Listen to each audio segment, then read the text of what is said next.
Coming up on this Tuesday edition of Newsline at noon, a public outcry over a new tax return system forces Korea's finance minister to hold a news conference. The change, he says, is aimed at improving income redistribution.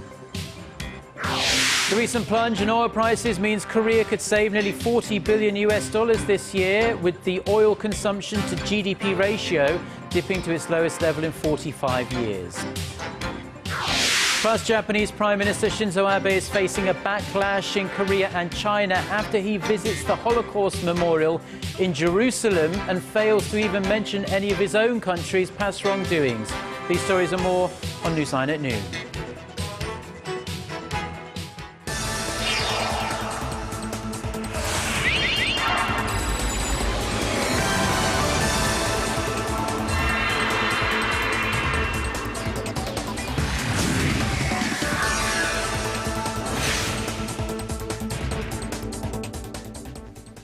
It's noon Tuesday, January 20th here in Korea. Thanks for tuning in. Live from Seoul, I'm Eoh Jin-joo. It's very good to have you with us. I'm Mark Broome. Our top story this afternoon. Korea's finance minister has been holding a press briefing this morning. This after the government came under very heavy fire for a tax policy change. Choi Kyung-hwan denied claims that most of the salaried workers will have to pay more taxes than before. Our Hwang Jae has the details. A public outcry forced Korean Finance Minister Choi Kyung-hwan to stand before reporters on Tuesday over the government's change in tax policy. He said the change that comes into force this year aims to redistribute wealth to low-income families. Changing tax benefits from tax deductions into tax credits will raise the tax burden on high-income earners, but will decrease the burden on low-income workers. Many salaried workers have been slamming the government, saying the change will force them to pay more than the tax refunds they receive next month as they file their year-end taxes this month. The minister responded to the complaints, saying the current tax policy collects less and returns less after income taxes are filed, while the past practice had been to collect more and return more. But he did pledge to monitor the tax burdens stemming from last year's tax settlements. We are reviewing ways to accept tax payments in installments to ease the burden by this year. Korea's tax revenue has fallen short of the target in the past few years, with the deficit for last year estimated at around 9 to 14 billion US dollars. For this year, the National Assembly Budget Office estimated the shortfall will reach around $2.8 billion. Hwang Jae, Arirang News. And President Park Geun-hye has vowed to reshuffle her office and cabinet to increase efficiency in her administration and sharpen her focus on revitalizing the economy in the new year. At a cabinet meeting, she also talked about appointing special advisors to boost cooperation with political parties in carrying out her state policies. Speaking about the latest case of abuse of children at a daycare center and calling it deplorable, President Park urged officials to ensure the government's new one-strike-out system for daycare centers and caretakers found to have abused children is enforced. Meanwhile, President Park, who has been criticized for her lack of communication with officials, held a brief tea time with the cabinet before officially starting Tuesday's meeting. A South Korean activist group flew 100,000 anti-North Korea leaflets across the inter-Korean border last night in a move that will likely stir up tension on the Korean peninsula. The leader of the civic group Fighters for a Free North Korea said Tuesday that the leaflets were sent from the border city of Paju with some 20 U.S. activists from the Human Rights Foundation. DVDs of the interview, a comedy film about an assassination plot against Kim Jong-un, were not launched. The South Korean activists have threatened to spread the DVDs if North Korea does not accept South Korea's offer for talks. Last week, the government asked civic groups to refrain from launching such leaflets. The South Korean military says it's going to use more advanced technology to enhance its defense posture, especially against North Korea. Our Kim Hyun-bin explains what's on the Defense Ministry's agenda for this year. Korea's defense ministry has laid out its plans for the year. with a focus on building a creative national defense. As part of the plan, the ministry plans to employ advanced technology to enhance its military capabilities and gain an edge over North Korea. The list of high-tech weaponry includes unmanned surface vehicles that will be capable of conducting offshore missions without jeopardizing the lives of military personnel. There are also plans to use robotics to boost surveillance capabilities on the front lines and equip soldiers with state-of-the-art gear. The ministry is seeking ways to better deal with Pyongyang's nuclear weapons development programs and to better fight North Korean troops, which outnumber the South roughly 2-1. Meanwhile, the ministry reiterated that it will proceed with a large-scale military exercise with the U.S. in March, despite the North's offer to suspend nuclear tests if the Allies halt the drill. The North sees the exercise as a rehearsal for war, while Korea and the U.S. say it is defensive in nature. During this year's drill, the two allies plan to strengthen their joint defense posture and set up a comprehensive plan to counter the communist regime's chemical and biological weaponry. The ministry said that maintaining a strong military posture of readiness guarantees a strong foundation for national defense and sets up a basis for a peaceful unification. Kim Hyun-bin, Arirang News. Turning now to the latest discussions between Korea and Japan on wartime sex slavery, and Korea says the sixth round of talks on the issue was meaningful and constructive. This following a 3-hour meeting in Tokyo on Monday between Korea's chief delegate Lee Sang-dok and his Japanese counterpart Junichi Ihara. Speaking to reporters after the talks, Lee said they went smoothly and the two sides will continue to make efforts to reach a solution. He added that he couldn't really say too much given that the talks are supposed to be confidential, but it does appear that no significant breakthrough at least was made. Korea wants a sincere apology from Japan and compensation for the victims, but Tokyo says the issue was dealt with in a bilateral treaty signed all the way back in 1965. The meeting comes as Korea and Japan are seeking to improve their very frosty relations, as this year marks the 50th anniversary of the normalization of their bilateral relations. Now, Japanese Prime Minister Shinzo Abe, currently on a tour of the Middle East, has declared Tokyo's determination that a mass human tragedy on the scale of the Holocaust should never be repeated again. The message during a visit to the Holocaust Memorial in Jerusalem. He made those comments, but Abe failed to make any mention of his own country's wartime atrocities. Our Hwang Sang-hee reports. Laying a wreath at the Holocaust Memorial in Jerusalem on Monday, Japanese Prime Minister Shinzo Abe condemned the war crimes committed by Nazi Germany. Today, I learned how merciless humans can be by singling out a group of people and making them the object of discrimination and hatred. Abe recalled Chinue Sugihara, a Japanese diplomat who saved thousands of Jews during World War II. Chiune Sugihara gave hope to Jewish refugees by signing transit visas for them to escape to Japan. A senior Japanese foreign ministry official said the message was to cover Abe's overall diplomacy for this year, which falls on the 70th anniversary of the war's end. But Abe made no mention of Japan's own wartime atrocities, such as its sexual enslavement of some 200,000 women, many of whom were Korean. Such acts are seen as part of Abe's efforts to dispel international misgivings that he's trying to revise history. Korea and China, the major victims of Japan's militaristic past, continue to call on Tokyo to issue a sincere apology for its past wrongdoings. While Tokyo's relations with its neighbors remain at a historic low, all eyes are on the so-called Abe statement to be issued in August, which is expected to express Japan's remorse over the war. Hwang Sang-hee, Arirang News.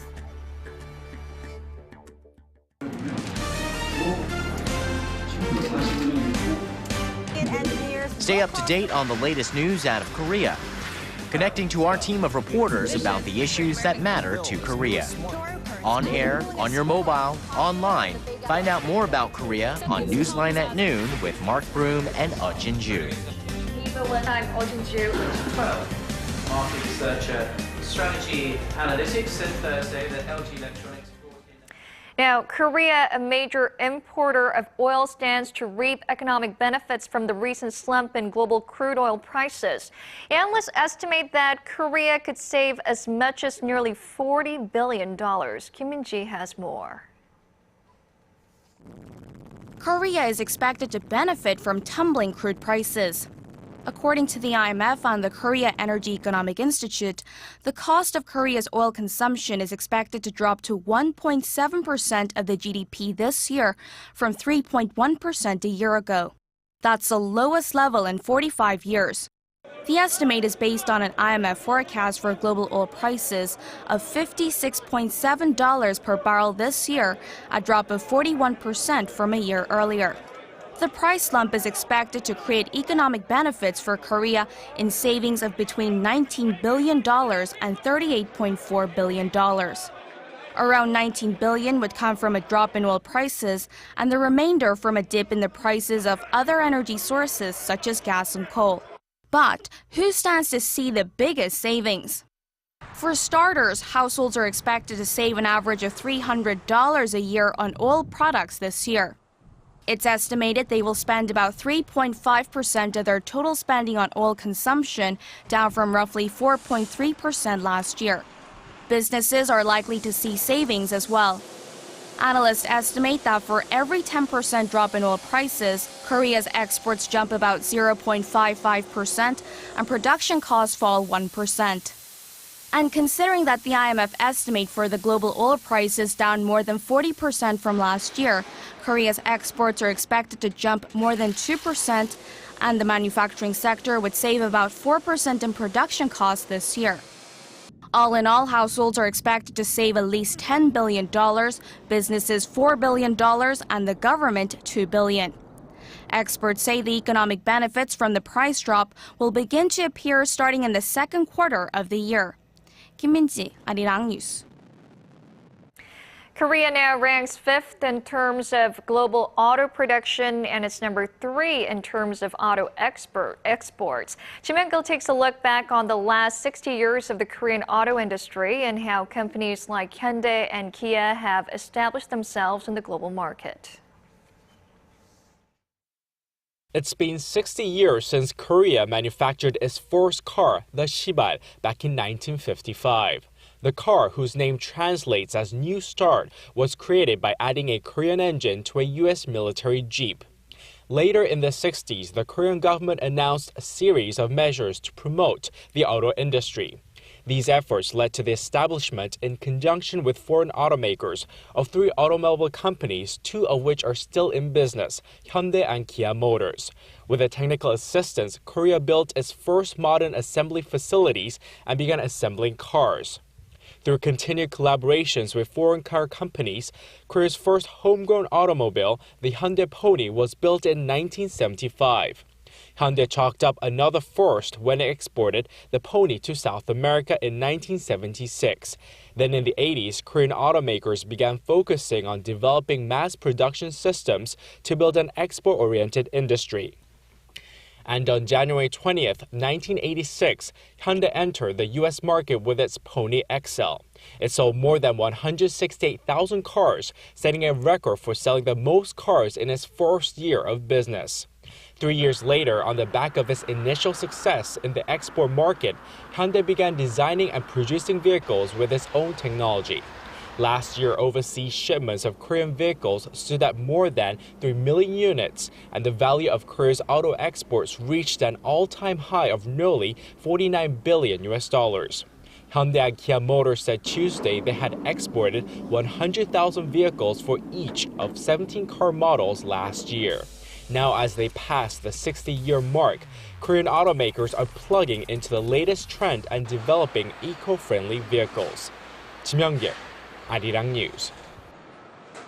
Unemployment across the world is expected to continue to rise over the next few years due to the slow global economic recovery. The International Labour Organization's World Employment and Social Outlook Trends 2015 report said about 212 million people will be jobless by 2019, the number rising from around 200 million today. While the report saw improved employment in the US and Japan, it still found conditions in some European nations worrisome. Latin America, Africa and Arab nations will also feel the pinch due to falling oil and gas prices. The organisation warns rising unemployment could result in income inequality and social unrest. The Chinese economy, which is the world's second largest, posted its slowest growth in 24 years last year, according to GDP data announced by a Statistics Bureau on this Tuesday. China's gross domestic product expanded at 7.4% in 2014, missing Beijing's target by 0.1 of a percentage point. Also, the Chinese economy grew 7.3% during the fourth quarter, the October to December period last year. Eyes now are focused on how the Chinese government will deal with its relatively moderate growth, a setback from an economy used to double-digit growth. The smartphone revolution has long since taken hold in Korea, but its grip globally is also tightening, with more and more people preferring to use their smart mobile devices over their PCs. According to KT Economics and Management Research Lab's 2015 mobile trend forecast, global smartphone penetration now stands at nearly 25% of the world's population. That's almost 5 percentage points higher than PC penetration. While the number of smartphone users has been steadily increasing since 2012, the number of PC users has stalled. Korea's ICT ministry reported last year that the number of households right here in Korea that own at least one smartphone stood at 84%, outnumbering those with PCs for the first time. Now, moving on to the second report in our 5-part series on startups here in Korea. Today, we're going to focus on one specific startup in the food delivery business that has broken new ground. Our Kim Ji-yeon reports on the secret behind its success. A number of apps have popped up in recent years, enabling users to order food without ever making a phone call. One of these is 배달민족 by a startup company called Eoh Brothers, and it's getting a lot of attention. The app, launched in 2010, is known for its user-friendly mobile platform. A commercial for the app, which looks like a movie trailer, went viral on social networking sites and YouTube. 아직도 전단지가 내가 다 정리해줄게. 배달민족 currently dominates the app-based food delivery sector, estimated to be worth 1 trillion Korean won or $928 million US. Over 5 million deliveries were made through the app last month alone, with 150,000 restaurants participating nationwide. But what makes this company stand out is its potential, fueled by a major investment from Goldman Sachs. I think the $36 million investment from Goldman Sachs shows a level of confidence, not just in 배달민족, but the Seoul startup ecosystem. There's a great level of talent. There are wonderful universities here pumping out incredibly educated students. There is investment coming in. And then the most important thing, there's drive and hunger to want to build. What's the secret behind getting so much attention? What's the secret behind your success? Sure. I think one of the best things about this company is that because of the structure that we have, anybody at any level can voice their opinion, and their opinion is extremely valuable. This flat structure helps to better cater to consumer trends with the timely execution of ideas. It also sets the company apart from most Korean firms and startups that follow a top-down structure. So what's next? It plans to broaden its takeout focus to include all types of restaurants. The company also wants to go global. It has already partnered up with Line, a mobile messaging app owned by Korea's largest portal Naver, to expand into Japan. Kim Ji-yeon, Arirang News.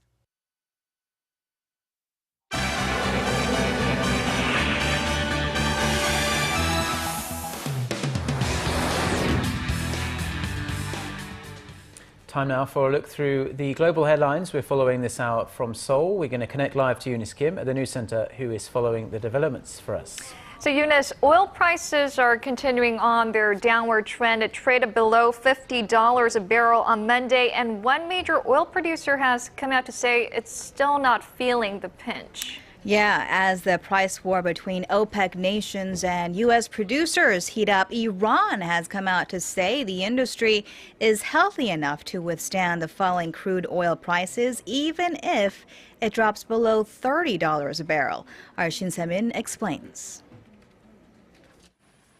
Iran's oil minister has stressed that his country's oil industry can easily ride out a long period of low prices, even saying Iran will be fine if prices drop to $25 a barrel. Iran's state-run Fars news agency says Bijan Zanganeh told reporters during a conference in Tehran that Iran sees no sign of a shift within OPEC towards action to support oil prices. Oil prices have tumbled nearly 30% since OPEC made its decision late last year to keep production unchanged at 30 million barrels a day. On Monday, Brent crude oil prices fell below $49 a barrel, pressured by a supply glut and OPEC's refusal to cut its output. And as a major oil producer, Iran is pushing hard not to hold an emergency meeting regarding falling global oil prices. The group's next scheduled meeting is set for June 5th. The minister says his country doesn't intend to hold an emergency meeting and is currently in talks with other OPEC member states in a bid to hold up falling oil prices, but these talks haven't been successful yet. Shin Se-min, Arirang News. On to other news now, as authorities across Europe scramble to connect the dots following the Paris terror attacks. The European Union is asking Muslim-majority nations to join in the fight against extremism. On Monday, following a meeting of EU foreign ministers and the Arab League chief in Brussels, the European bloc said it wants to launch anti-terror projects with Turkey and Arab-speaking countries to more comprehensively fight terror. The EU's foreign policy chief Federica Mogherini admitted this was the first time there was a real deep awareness of the need to work together. Among the proposals are kicking up intelligence sharing, cracking down on arms trafficking, and on online radicalism. She also pitched posting security attachés in key Muslim nations and growing fluency in Arabic to expand dialogue and counter extremist propaganda. Meanwhile, in Chechnya, hundreds of thousands of people came out to protest the cover of French satirist magazine Charlie Hebdo, which featured a cartoon of a weeping Prophet Muhammad on its so-called survivors issue. The leader of the Russian province said the demonstrations were against those who insult the Muslim religion. Any pictorial depiction of the Prophet is considered blasphemous by many Muslims.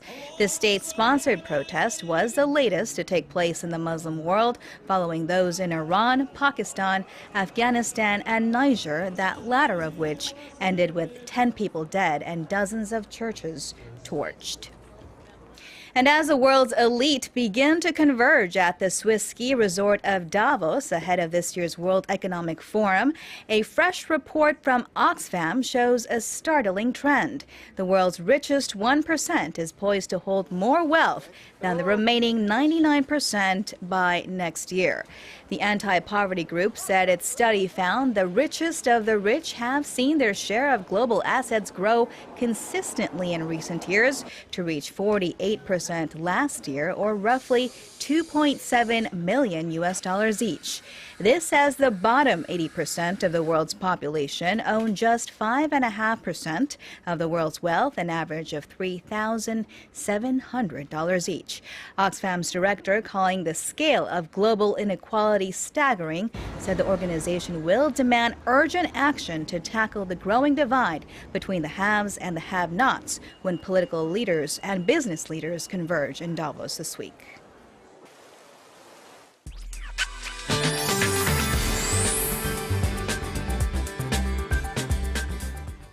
Good afternoon. It's Daehan today, the last of the 24 solar term on the East Asian lunisolar calendar. Also, Daehan is the coolest term, and we surely had a freezing start to the day. But temperatures this afternoon will bounce back to the mild side, climbing above the seasonal norms. Also, it's much brighter today, but later the sunshine will be mixed with clouds. But good news is that the fine dust level levels have dropped down to average, so we can breathe cleaner air. With that, let's take a closer look at the readings for this afternoon. Now, the high in Seoul will peak at 3, while Daegu and Gwangju top out at 8, and Busan will top out at 9 this afternoon. And as for the other regions, it looks like Jeju Island will see a high of 9, while Daejeon and Dokdo rise to 6 and 5 respectively. Now, tomorrow there's rain in the forecast for most parts of the nation except Seoul and the surrounding areas, but it seems like another band of rain or snow is in store nationwide on Thursday morning. Well, that's all I have for you today, and let's send it back to Mark and Jin-joo in the studio. Well, thank you, Chien, for the weather update, and that does it for this edition of Newsline at noon. Yes, and please join us again next time at the same time on Wednesday. Until then, goodbye.